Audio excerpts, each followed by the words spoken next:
Boa tarde, senhoritos e senhoritas, preparados para mais uma videoaula de biologia, agora em ritmo de Páscoa. Agora a gente vai continuar com o nosso conteúdo tratando da área da biologia chamada de ecologia. Então vamos lá, senhoritos e senhoritas, a gente vai começar relembrando alguns conceitos de ecologia que na verdade a gente já acabou vendo em algumas, na nossa primeira aula, se eu não me engano. Bom, então, a gente vai começar pela unidade que é estudada em ecologia, que começa a partir de um indivíduo. Então, o indivíduo acaba, você pode estudar ecologia a partir de um único indivíduo, né? E aí esse indivíduo inserido entre os membros da sua espécie, isso acaba definindo a gente uma categoria ecológica que nós chamamos de população. Então, população são vários indivíduos da mesma espécie, né? E aí, para a gente saber se é a mesma espécie ou não, teoricamente, se eles têm, caiu alguma coisa aí, a capacidade de se reproduzirem entre si e gerar descendentes férteis, como a gente já havia dito. Muito bem. Então, população é um conjunto de indivíduos da mesma espécie.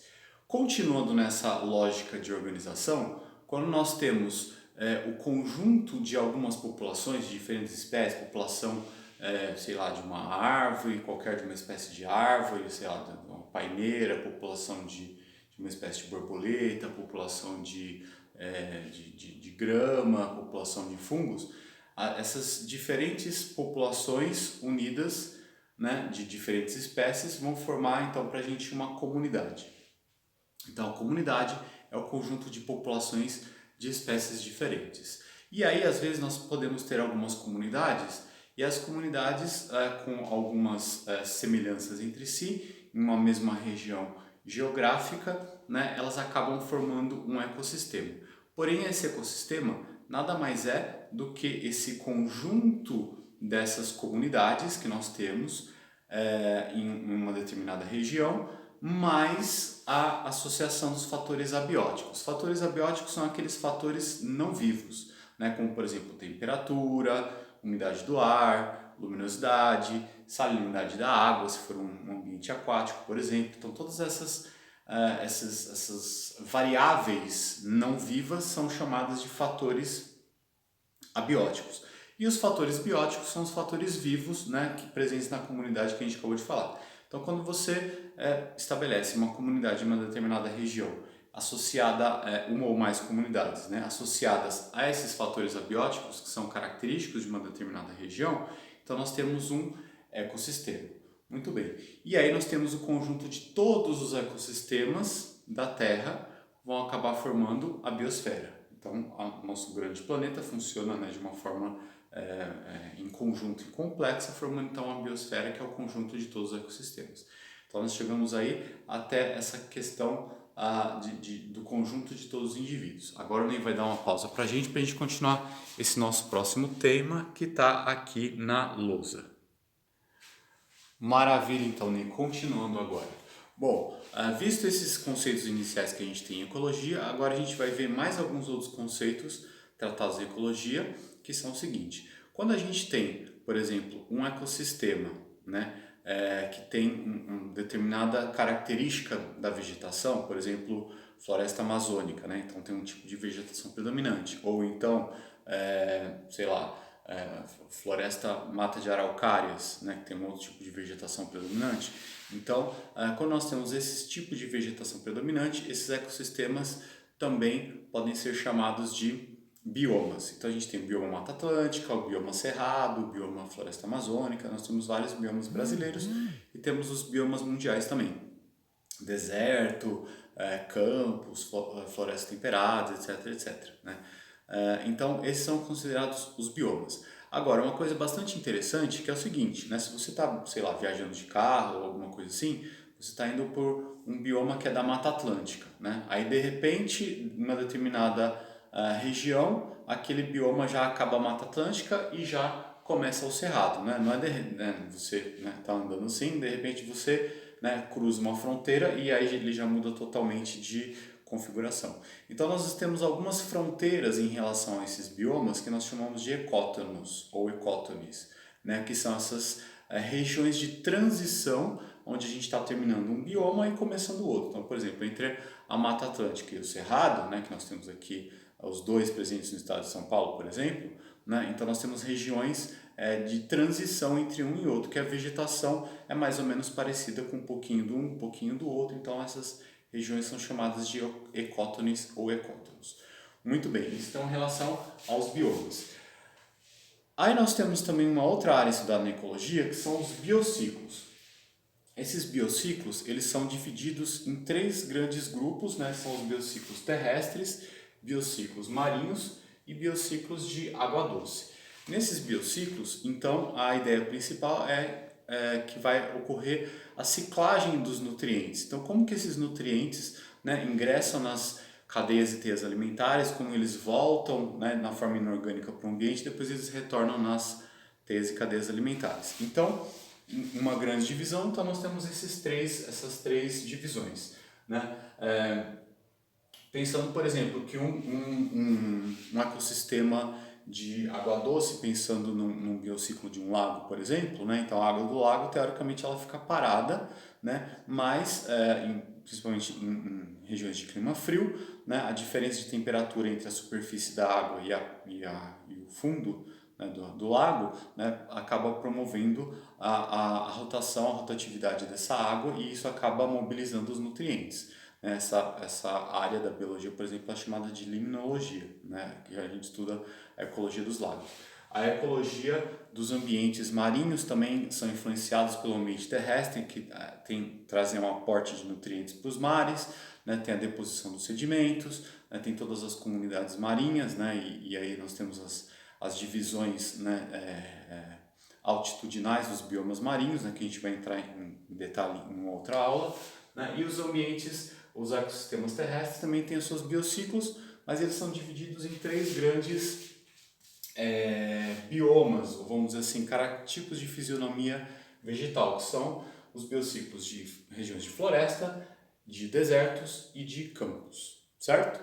Agora o Ney vai dar mais uma pausa para a gente continuar com o nosso próximo tema da nossa próxima página. Muito bem, Ney. Continuando então agora a nossa videoaula em clima de Páscoa, valendo lembrar de novo.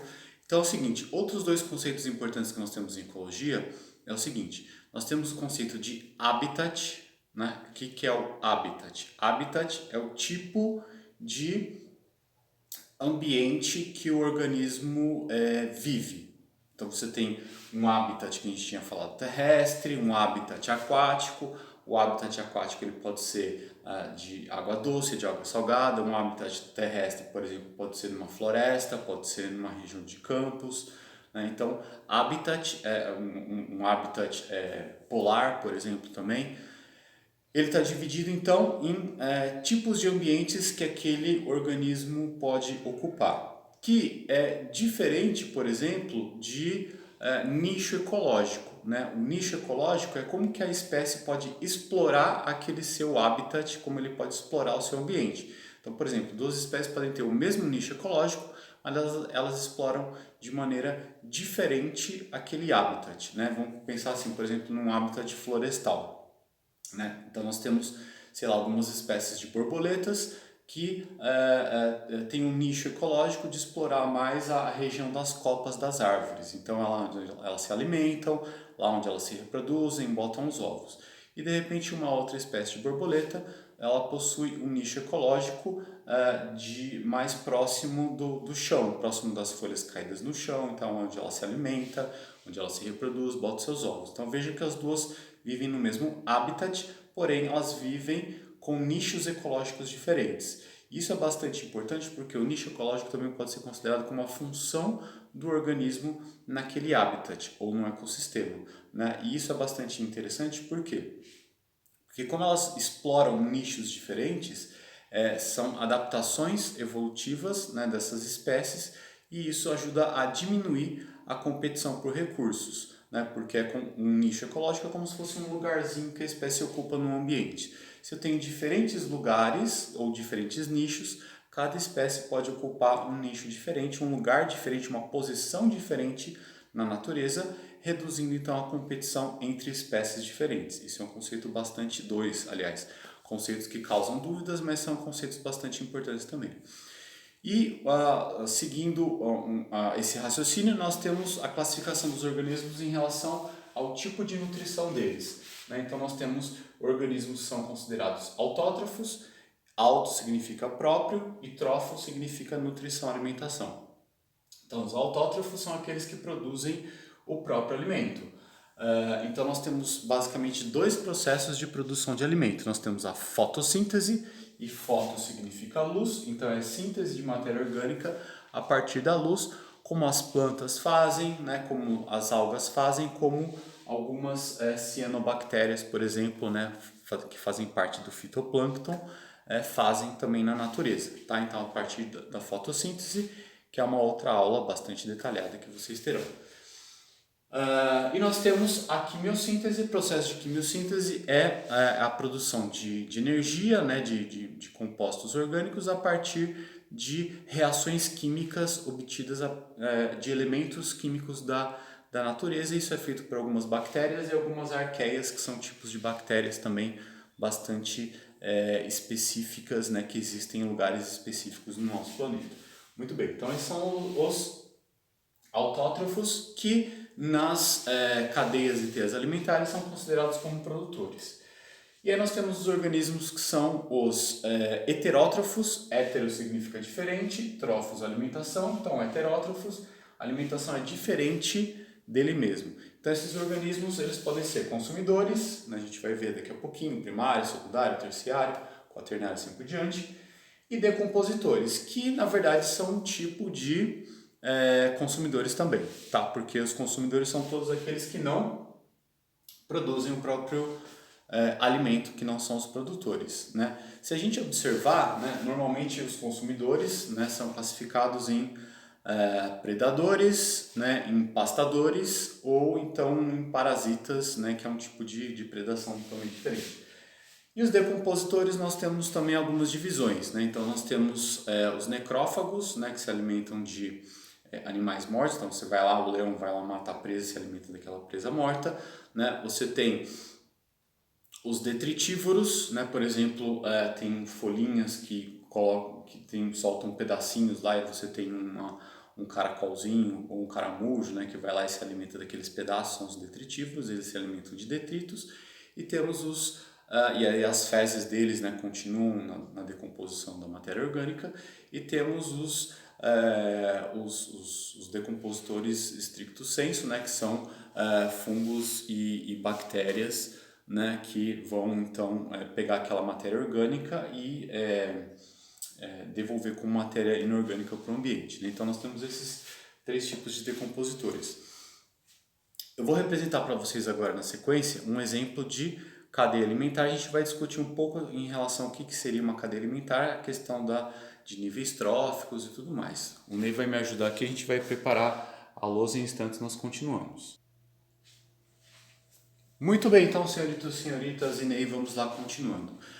Então, dois conceitos bastante importantes são, o primeiro conceito, que é o conceito de cadeia alimentar, que é o que nós estamos representando aqui. Então, o que seria uma cadeia alimentar? Seria uma sequência de organismos de ecossistema, né, onde esses organismos eles produzem matéria orgânica, consomem e são consumidos até fechar o ciclo, né, nesse caso aqui com os decompositores. Certo? E outro conceito bastante importante é o conceito...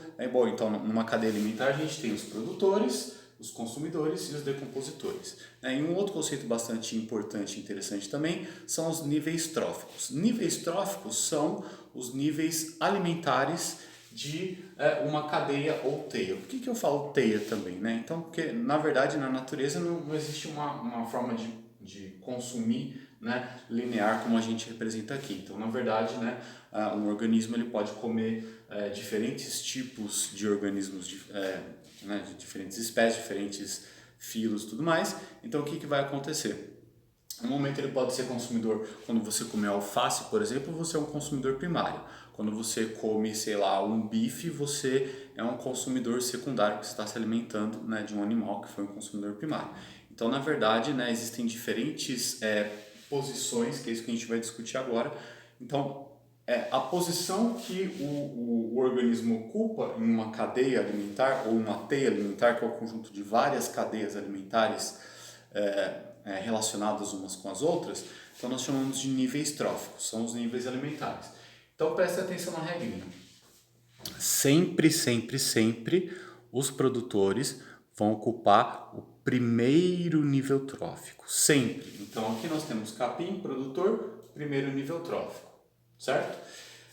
Aí no caso nós vamos ter aqui uma zebra, essa zebra ela vai ser o consumidor primário, porém ela vai ocupar o segundo nível trófico, certo? Porque sempre os primeiros são os produtores. Depois nós vamos ter aqui o leão consumidor secundário, ocupa o terceiro nível trófico. E por último nós temos aqui esse leão, sendo quando ele morre, decomposto por fungos e bactérias, que são os decompositores, ocupando o quarto nível trófico. Uma coisa interessante e importante que não está no esqueminha da apostila de vocês, mas é o seguinte: se o capim não é comido por ninguém, uma hora ele morre e aí ele vai ser decomposto por fungos e bactérias. Se a zebra não é comida pelo leão, mesma coisa, ela morre e acaba sendo decomposta por fungos e bactérias. Essa aqui não precisa dessa setinha, coloquei uma setinha a mais. Tá? Mas a ideia é essa, que os organismos também eles podem ser decompostos por fungos e bactérias. Uma outra coisa super importante que vira e mexe, eles colocam questão de vestibular de Enem abordando isso, é a questão da direção das setinhas. Então a direção das setas está sempre no sentido de quem se alimenta. O alimento sendo ingerido pelo consumidor. O alimento sendo digerido pelo consumidor. E assim por diante. Certo? Porque às vezes eles representam a setinha ao contrário. E se você tiver uma alternativa assim, a setinha ao contrário, a questão está errada. Tá? Mas eu tenho uma diquinha para vocês não se esquecerem mais dessa questão da seta. Onde vai a seta? Para cima ou para baixo? É o seguinte. Preste atenção na regrinha. Imaginem que essa região da seta, que é a parte de trás, é a bundinha da seta, certo? E essa região da setinha, que está para frente, é a cabecinha da seta, certo? Então a regrinha é o seguinte: a bundinha é de quem é comido e a cabecinha é de quem come, da seta, certo? Então a bundinha da seta está virada para o capim é comido. A cabecinha da seta está virada para a zebra é quem come. Então a bundinha é de quem é comido e a cabecinha é de quem come. Certo, Ney? Muito bem, maravilha. Então a gente vai passar agora para os nossos exercícios. Dá uma pausa aí, Ney, por favor. Muito bem, Ney. Vamos continuar então com os nossos exercícios na página 327 agora. Exercício de número 1. Fala o seguinte: com o aumento do comércio globalizado entre países, damos oportunidades para que espécies que outrora existiam em uma região do planeta se dispersem para outras áreas onde não existiam previamente. Foi assim com o mexilhão dourado, uma espécie de molusco originário do Sudeste Asiático, que encontrou condições perfeitas para sua sobrevivência em águas continentais da Bacia do Prata. Essa espécie provavelmente veio de carona na água utilizada como lastro em navios mercantes. Conseguiu se estabelecer em rios argentinos, brasileiros e uruguaios, causando enormes problemas ambientais e econômicos. O sucesso do estabelecimento dessa espécie na América do Sul e outras espécies consideradas exóticas em locais que não existiam previamente depende da interação entre os dois conceitos ecológicos, de nicho ecológico e habitat. Assim, defina esses dois conceitos de forma objetiva. Então, como a gente já falou, o nicho ecológico é como a espécie explora o seu ambiente, Ou melhor, também a gente pode definir como que ela, qual vamos dizer assim, o papel ecológico da espécie no seu ambiente. Então, se ela é produtor, se ela é decompositor, tudo isso faz parte do seu nicho ecológico. E o habitat é o tipo de ambiente que essa espécie ocupa. Ela pode ter habitat marinho, como foi falado aí, habitat de água doce, terrestre, pode ser florestal, pode ser desértico. Então, esses são os tipos de habitat que a gente considera, certo? Vamos lá para a questão 2, então. Do Enem. Os personagens da figura estão representados numa situação hipotética de cadeia alimentar. Essa situação aqui, de uma era pré-histórica, Ele fala o seguinte: Suponha que em cena anterior apresentada, o homem tenha se alimentado de frutas e grãos, então o homem seria consumidor primário, se alimentou diretamente de plantas, que são os produtores. Na hipótese de, nas próximas cenas, o tigre bem-sucedido, né, se alimentar do homem e posteriormente servir o tigre de alimento aos abutres. Tigre e abutre ocupariam os níveis tróficos D. Nesse caso aqui, ele pergunta de nível trófico, né, que seria primeiro, segundo, terceiro, quarto. A gente vai considerar, como não tem essas alternativas na resposta, a gente vai ver qual seria o nicho ecológico dele, vamos dizer assim. Então, se o homem se alimentou de plantas, ele é o consumidor primário. Se o tigre se alimentou do homem, ele seria o consumidor secundário. E se o abutre se alimentou do tigre, consumidor terciário. Então, a gente tem consumidor secundário e consumidor terciário. Então, a alternativa C é a alternativa correta, certo? E a questão de número 3, também do Enem, fala o seguinte: o menor tamanduá do mundo é solitário e tem hábitos noturnos. Passa o dia repousando, geralmente em um emaranhado de cipós, com o corpo curvado de tal maneira que forma uma bolinha. Quando em atividade, se locomove vagarosamente e emite sons semelhantes a um assobio. A cada gestação gera um único filhote. A cria é deixada em uma árvore à noite e é amamentada pela mãe até que tenha idade suficiente para procurar alimento. As fêmeas adultas têm territórios grandes e o território de um macho inclui de várias fêmeas, o que significa que ele tem sempre diversas pretendentes à disposição para namorar. Então a descrição em relação ao tamanduá está falando da forma que o tamanduá explora o seu ambiente, como o tamanduá explora o seu habitat, né? Então a forma como ele explora, como ele enxerga o seu ambiente, o seu habitat, é o nicho ecológico, que é a alternativa D, de Darwin. Muito bem. Então, com isso nós finalizamos a nossa aula inicial de ecologia e vamos para a nossa próxima aula de ecologia nesse ambiente de Páscoa e tchau!